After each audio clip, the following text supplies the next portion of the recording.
শেরপুর উপজেলার Garidaha model union পরিষদের chairman Mohammad Tabibur Rahman নিরলসভাবে কাজ করে চলেছেন। বগুড়া শেরপুর উপজেলার ২ নং গাড়িদহ মডেল ইউনিয়ন পরিষদের চেয়ারম্যান মাওলানা মোহাম্মদ তবিবুর রহমান জনগণের খাদেম হিসেবে কাজ করে চলেছেন বলে জানা যায়। চেয়ারম্যান হবার আগে থেকেই তিনি বিভিন্ন সামাজিকভাবে গরিব মানুষদের পাশে থেকে অনেক উন্নয়নমূলক কাজ করেছেন। তিনি চেয়ারম্যান হবার পর থেকে এর দায়িত্ব পালন করে ভালো ভালো কাজ করে চলেছেন। সরকারি যত কাজ পেয়েছেন তিনি সুষ্ঠু ও সুষমভাবে বন্টন করার চেষ্টা করেছেন।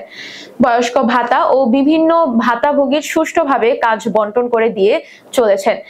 তিনি এলাকায় একজন জনপ্রিয় ব্যক্তিত্ব ও ভালো মনের মানুষ। তার সঙ্গে কথা হলে তিনি বলেন, আমি সর্বদা জনগণের পাশে থেকে সেবামূলক কাজ করে যেতে চাই, পাশাপাশি তাদের জন্য নিঃস্বার্থ ভালোবাসা দিয়ে যাব। যতদিন আছি আপনাদের পাশে থেকে ভালো কাজ করে যেতে চাই।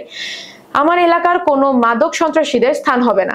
তিনি আরো বলেন, আমার ইউনিয়নকে মাদক সন্ত্রাস ও বাল্য বিবাহ মুক্ত একটি আধুনিক মডেল ইউনিয়ন হিসেবে গড়ে তুলব ইনশাআল্লাহ।